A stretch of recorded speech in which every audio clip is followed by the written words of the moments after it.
con su mejor amiga, y luego ella me envió un mensaje diciendo que estaba embarazada de su hijo. Desde el principio, Laura, la mejor amiga de mi esposo, había sido una figura constante en nuestra vida. Nunca supe señalar exactamente qué era lo que me molestaba de su amistad, pero siempre hubo algo en la relación entre ellos que me hacía sentir incómoda. Veía cómo ella lo miraba con una mezcla de admiración y cercanía, una que no veía en otras personas. Cada vez que intentaba hablar con mi esposo sobre esto, él me aseguraba que estaba exagerando, que su relación con Laura siempre había sido completamente inocente y que nada cambiaría entre ellos. A pesar de sus palabras, no podía evitar que la duda creciera dentro de mí. Con el tiempo, decidí ignorar esos sentimientos. Me decía a mí misma que tal vez estaba siendo irracional, que no debía permitir que esos pensamientos afectaran mi relación. Pero todo cambió el día en que descubrí que él estaba mintiendo sobre quedarse horas extras en el trabajo para poder encontrarse con ella. Fue como si todo mi mundo se tambaleara en ese momento. Sentí como si el suelo bajo mis pies se hubiera desvanecido, y lo único que podía pensar era en confrontarlo. Me vi tentada a terminar todo, a simplemente acabar con la relación antes de que el dolor se hiciera más profundo. Mi mente no podía dejar de imaginar lo peor, imágenes de ellos juntos, escondiéndose de mí, traicionando la confianza que habíamos construido a lo largo de los años. Finalmente lo enfrenté. Mi corazón latía con fuerza mientras lo miraba y le pedía que me mostrara sus mensajes con Laura. Sentí que mi garganta se cerraba al decirlo, como si todo dependiera de su reacción. Para mi sorpresa, él no mostró ninguna resistencia. Me entregó su teléfono sin titubear, y cuando revisé las conversaciones no encontré ninguna señal de infidelidad. Esto me dejó completamente confundida. Había estado tan convencida de que encontraría algo, que al ver que no había nada comprometedor, no supe cómo reaccionar. La razón por la cual él estaba pasando más tiempo con ella recientemente era porque se acercaba el aniversario de 5 años de la muerte de la hermana mayor de Laura. Y en esa época Laura siempre se ponía extremadamente deprimida. Esa explicación me calmó un poco, pero no del todo. Sentía una mezcla de alivio y resentimiento. Alivio porque no había pruebas de infidelidad, pero resentimiento porque me había mentido, ocultándome la verdad. A partir de ese momento, intenté dejarlo ir. Intenté confiar en él de nuevo. Pensé que tal vez todo volvería a la normalidad. Pero la sombra de la duda siempre estaba allí, flotando sobre nosotros como una nube oscura que se negaba a desaparecer. Pasó un tiempo, y las cosas parecían ir bien en la superficie. Hasta que un día mi esposo me invitó al cumpleaños de la madre de Laura. Al principio, no me pareció mal. De hecho, me sentí un poco emocionada. Pensé que sería una oportunidad para conocer a otras mujeres, para hacer nuevas amistades femeninas y desahogarme un poco del estrés del trabajo. Quería creer que esto era un paso positivo para nuestra relación. Quería demostrarme a mí misma que podía confiar en él, que las cosas realmente estaban mejorando. Pero una pequeña parte de mí seguía inquieta. Cuando llegamos a la casa de Laura, algo se sintió inmediatamente fuera de lugar. Apenas cruzamos la puerta, Laura corrió hacia él, riendo, y lo agarró del brazo con una efusividad que nunca había visto antes. Mi corazón se hundió en ese momento. Fue como si una corriente de frío recorriera mi cuerpo, y mi estómago se revolviera con una sensación que no podía controlar. Mi esposo ni siquiera me miró, ni volvió para asegurarse de que yo estuviera bien. Lo observé mientras desaparecían juntos, y por un momento me quedé sola, completamente desubicada. Decidí ir a la cocina a pedir una bebida, esperando que eso me calmara. Quizá, pensé, estaba exagerando de nuevo. Tal vez Laura solo estaba emocionada por la ocasión, y no había ninguna mala intención en sus acciones. Me esforcé por no darle demasiada importancia. La madre de Laura me recibió en la cocina con una sonrisa cálida. Era una mujer encantadora, siempre asegurándose de que todos se sintieran bienvenidos. Por un momento, logré distraerme hablando con ella, pero mis pensamientos seguían regresando a mi esposo y a Laura. Sentía una inquietud creciente en mi pecho, y no podía sacudirme la sensación de que algo estaba mal. La situación empeoró durante la cena. Me senté al lado de mi esposo, tratando de mantenerme relajada, a pesar de la incomodidad que sentía en mi interior. Esperaba que la cena transcurriera sin problemas, pero apenas había comenzado cuando Laura se acercó a mí con una sonrisa en los labios y me pidió que cambiara de lugar. Al principio, pensé que era una broma, pero la seriedad en su mirada me dejó claro que lo decía en serio. Pregunté por qué debía moverme, ya que el único otro asiento disponible estaba al lado del tío de Laura y de su madre. La lógica indicaba que ella debería sentarse junto a su madre, no al lado de mi esposo. Sin embargo, Laura, con una calma absoluta, simplemente dijo: «Porque quiero sentarme al lado de él». Sentí como el aire se volvía pesado a mi alrededor, y mi corazón comenzó a latir más rápido. Me giré hacia mi esposo, esperando que él interviniera, que dijera algo para detener lo que claramente era un acto de provocación por parte de Laura. Esperaba su apoyo, pero lo que recibí fue una decepción aún más grande. Él sacudió la cabeza, me miró con frialdad y me dijo que no hiciera una escena por algo tan insignificante como los asientos. En ese momento, sentí que todo dentro de mí se rompía. Mi corazón se partió un poco más con cada palabra suya, y me pregunté cómo era posible que no viera lo que Laura estaba haciendo. Me levanté lentamente, tratando de mantener la compostura. Sabía que todos los ojos estaban puestos en mí, observándome, esperando mi reacción. Le dije que necesitaba ir al baño y me alejé de la mesa, luchando por contener las lágrimas que amenazaban con brotar. Sentía una mezcla de vergüenza, humillación y dolor, como si cada paso que daba hacia el baño me recordara lo pequeña que me había vuelto en esa relación. El baño se convirtió en mi refugio. Entré, cerré la puerta detrás de mí y me apoyé contra la pared, respirando hondo para calmarme. Las lágrimas comenzaron a caer lentamente, y me miré en el espejo. ¿Cómo había llegado a este punto? Me sentía sola, traicionada, y la rabia hervía dentro de mí. En el baño, mandé un mensaje rápido a mi hermano contándole lo que acababa de pasar.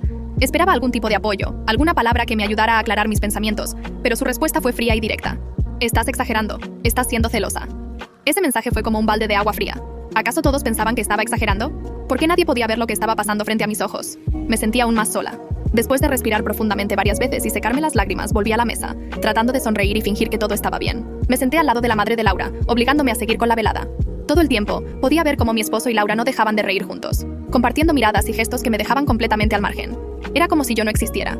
Laura no dejaba de tocar a mi esposo, acariciándole la espalda y rozando sus brazos.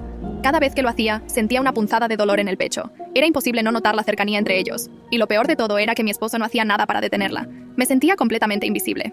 Finalmente, el punto de ruptura llegó cuando me serví un poco de carne en mi plato. Laura, con una sonrisa burlona, comentó en voz alta: ¿De verdad te vas a comer todo eso? Sentí como la sangre subía a mis mejillas, y el calor de la vergüenza me invadió. No podía creer que hubiera hecho ese comentario enfrente de todos. Y lo que me dolió aún más fue ver cómo mi esposo sonreía ante su broma. Era como si estuvieran riéndose juntos a costa mía. La madre de Laura intervino en ese momento, diciendo que el comentario de su hija había sido inapropiado y que los invitados merecían respeto. Fue un alivio escucharla defenderme, pero Laura no se disculpó. Al contrario, ignoró completamente lo que su madre dijo y siguió conversando con mi esposo como si nada hubiera pasado. Sentí que no podía soportarlo más. Me levanté de la mesa con las manos temblorosas y salí de la casa sin decir una palabra más. Mi mente estaba nublada, y lo único que quería era alejarme de esa situación. Llamé a mi padre mientras caminaba por la calle. Le pedí que viniera a buscarme, y cuando finalmente llegó, subí al coche y me derrumbé por completo. Las lágrimas que había estado conteniendo durante toda la noche comenzaron a fluir. Le conté todo, entre sollozos, tratando de darle sentido a lo que había sucedido. Mi padre, en su estilo característico, intentó tranquilizarme, diciéndome que tal vez estaba exagerando, pero que entendía por qué me sentía así. Me ofreció quedarme en su casa por un tiempo si lo necesitaba, y aunque no le di una respuesta en ese momento, agradecí saber que tenía su apoyo. Esa noche volví a casa sola. Me sentía completamente vacía. Cada rincón de la casa parecía un recordatorio de lo que había perdido. Mientras me acomodaba en nuestra cama, sentía un frío que no tenía que ver con la temperatura, sino con la distancia emocional que había crecido entre nosotros. Mi teléfono no dejaba de sonar, y con cada notificación, mi ansiedad crecía. Sabía que no debería leer los mensajes, pero la curiosidad y el dolor fueron más fuertes que mi razonamiento. Después leí los mensajes de Laura. En uno de ellos me llamó Pick Me, algo que no entendía al principio. Decidí buscar el significado en internet, y cuando supe lo que significaba, la furia creció dentro de mí. Laura me había etiquetado como alguien desesperada por la atención masculina, mientras que ella misma representaba exactamente ese papel que intentaba proyectar sobre mí. Sentí que la traición de ambos me asfixiaba. No podía creer que mi esposo no viera lo que ella estaba haciendo, o peor aún, que lo viera y no le importara. Al día siguiente, mi esposo volvió a casa alrededor de las 5 de la tarde, directo desde la casa de Laura. Sentía cómo la ira hervía dentro de mí mientras lo veía entrar por la puerta como si nada hubiera pasado. Lo enfrenté de inmediato, sin dejar que la frialdad entre nosotros creciera más. Mi voz temblaba de furia mientras le decía que dejar a su esposa para pasar la noche en la casa de otra mujer era algo repugnante. Pero, en lugar de reconocer su error, en lugar de disculparse o mostrar algún tipo de remordimiento, me gritó. Dijo que estaba exagerando una vez más, que necesitaba terapia para lidiar con mis problemas de celos. Su frialdad era como una puñalada directa en el corazón. Durante las semanas siguientes, la distancia entre nosotros se hizo insostenible. Ya casi no hablábamos, y cuando lo hacíamos, nuestras conversaciones eran breves y llenas de tensión. No había intimidad, no había cercanía, y él seguía yendo a la casa de Laura al menos una vez por semana. Yo me sentía atrapada en una espiral de desesperación, esperando un milagro, algo que me devolviera la esperanza en nuestro matrimonio. Pero cada día que pasaba, ese milagro se veía más lejano, más imposible. Y luego, un día, todo cambió de nuevo. Recibí un mensaje de Laura, uno que nunca hubiera esperado. Era una foto de una prueba de embarazo positiva, y junto con la imagen venía una amenaza clara, que me divorciara, porque el hijo que estaba esperando era de mi esposo. El mundo a mi alrededor pareció detenerse en ese momento. No sabía cómo reaccionar. Me quedé congelada frente a la pantalla de mi teléfono, sin poder procesar lo que acababa de leer. Cuando mi esposo llegó a casa esa tarde, intenté mantener la calma. Subió las escaleras sin decirme nada, y eso solo hizo que mi furia creciera más. Lo seguí, decidida a confrontarlo. Le dije que sabía todo sobre él y Laura, que no podía seguir ignorando lo que estaba pasando. Esperaba que al menos mostrara algo de culpa, alguna reacción que me dijera que todavía le importaba lo que habíamos construido juntos. Pero, para mi sorpresa, él se rió en mi cara. Esa risa fue lo que rompió cualquier lazo que pudiera quedar entre nosotros. Esa risa me hizo darme cuenta de que ya no había vuelta atrás. No pude soportarlo más. Pasé por él y entré en nuestra habitación, buscando desesperadamente algo que me diera un sentido de control en medio del caos. Saqué una maleta de debajo de la cama y comencé a empacar sus cosas. Mis manos temblaban mientras metía su ropa en la maleta, pero lo único que podía pensar era en cómo necesitaba que se fuera, en cómo ya no podía compartir mi vida con alguien que no me respetaba. Él comenzó a gritarme mientras empacaba, diciendo cosas horribles, insultándome, pero no escuché la mayoría de sus palabras. Estaba demasiado enfocada en mi tarea, tratando de bloquear todo lo demás. Las lágrimas corrían por mi rostro sin control, pero seguí metiendo su ropa en la maleta, intentando acabar con todo lo antes posible. La mayoría de sus cosas no cabían en la maleta, pero no me importaba. Sabía que él podría volver más tarde para recoger el resto. Uno de los insultos que me lanzó fue cuando me llamó loca. Esa palabra resonó en mi cabeza, y por un momento pensé en todas las veces que me había sentido así, que me había cuestionado a mí misma por sentir lo que sentía. En ese instante, toda la rabia y el dolor que había estado conteniendo explotaron. Perdí la compostura y comencé a gritarle de vuelta, diciéndole lo horrible que había sido como esposo, lo poco que había hecho para proteger nuestra relación. Lo llamé un pésimo marido sin poder controlar el dolor que esas palabras cargaban. Finalmente, él tomó la maleta que había preparado para él y salió por la puerta. Lo observé mientras se alejaba, sintiendo una mezcla de alivio y vacío al mismo tiempo. Sabía que esto era lo correcto, que no podía seguir soportando esta situación. Pero también sabía que, al tomar esta decisión, estaba dejando ir todo lo que habíamos construido juntos. Sentí que todo había terminado. Después de nuestra conversación, Laura decidió terminar su relación con mi esposo. Me envió un mensaje diciendo que todo lo que había hecho era infantil y que solo había querido ayudarme, según ella, después de todas las cosas horribles que supuestamente le había hecho a mi esposo. Este mensaje me dejó completamente perpleja. Laura se retrataba a sí misma como una mártir, una amiga leal que solo había intentado hacerme un favor. No podía creer la magnitud de su manipulación. Era como si intentara justificarse por todas las mentiras y traiciones que había cometido, pero no había ni una sola disculpa sincera en sus palabras. Para mí, esto fue la confirmación de que había tomado la decisión correcta.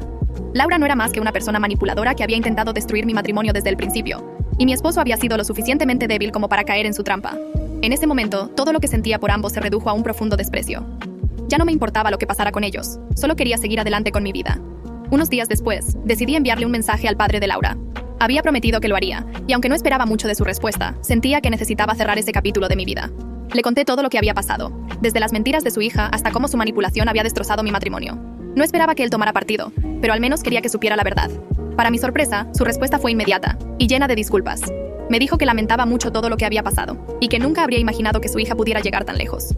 Lo que más me impactó fue cuando me contó que, la noche en que mi esposo se quedó en la casa de Laura, todos participaron en un juego de bebidas. En algún momento de la noche, mi esposo y Laura fueron desafiados a entrar juntos en un armario. Una cosa llevó a la otra, y lo que temía finalmente se confirmó. Habían cruzado una línea física esa noche.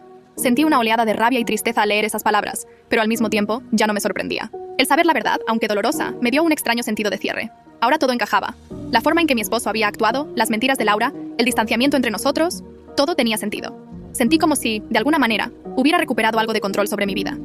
En lugar de sentirme devastada por la revelación, me di cuenta de que ya no me afectaba tanto como lo hubiera hecho semanas antes. Había pasado por tanto que, al final, lo único que me importaba era dejar todo eso atrás. En ese mismo día, le envié un último mensaje a Laura, uno que había estado guardando en mi mente desde el principio. Le dije que podía quedarse con él, que no me importaba lo que hicieran de ahora en adelante. Le dije que esperaba que algún día ella experimentara lo que yo había pasado, y que no me quedaba más que desearle la misma traición que ella me había causado. Después de enviar el mensaje, hice capturas de pantalla de todas nuestras conversaciones. Sabía que era hora de involucrar a un abogado y empezar a preparar mi vida sin ellos. Desde ese momento, Laura me dejó en visto, y no volví a saber de ella ni de mi esposo por un tiempo. Mi vida empezó a cambiar lentamente, mientras intentaba reconstruir mi autoestima y recuperar mi sentido de identidad. No fue fácil, pero con el tiempo empecé a sentirme más fuerte, más segura de la decisión que había tomado. Unos días más tarde, recibí un último mensaje de mi esposo. Me decía que estaba arrepentido y que quería volver a casa, que había entendido lo que había hecho mal y que necesitaba hablar sobre lo que Laura le había confesado. Dijo que no sabía cómo había permitido que ella lo manipulara de esa manera y que deseaba enmendar las cosas entre nosotros. Pero ya era demasiado tarde. Aunque en otro momento esas palabras me habrían afectado, ahora ya no tenían ningún peso. Lo había superado y no tenía intención alguna de volver a esa relación. Le respondí con frialdad, diciéndole que podíamos hablar, pero que prefería hacerlo en otro lugar. No quería que volviera a nuestra casa, porque ya no la consideraba su hogar. Estaba preparada para escuchar todas las excusas y justificaciones que pudiera ofrecerme, pero en el fondo, sabía que ya nada de lo que dijera me afectaría. Había cerrado ese capítulo de mi vida. En retrospectiva, este fue el punto más bajo en el que estuve emocionalmente, pero también fue el comienzo de mi recuperación. Lloré mucho, pero también aprendí a valorarme más. Sabía que, aunque me había costado tomar la decisión de dejarlo ir, era lo mejor para mí. Laura y mi esposo habían intentado destruirme, pero al final, yo fui la que salió más fuerte de todo.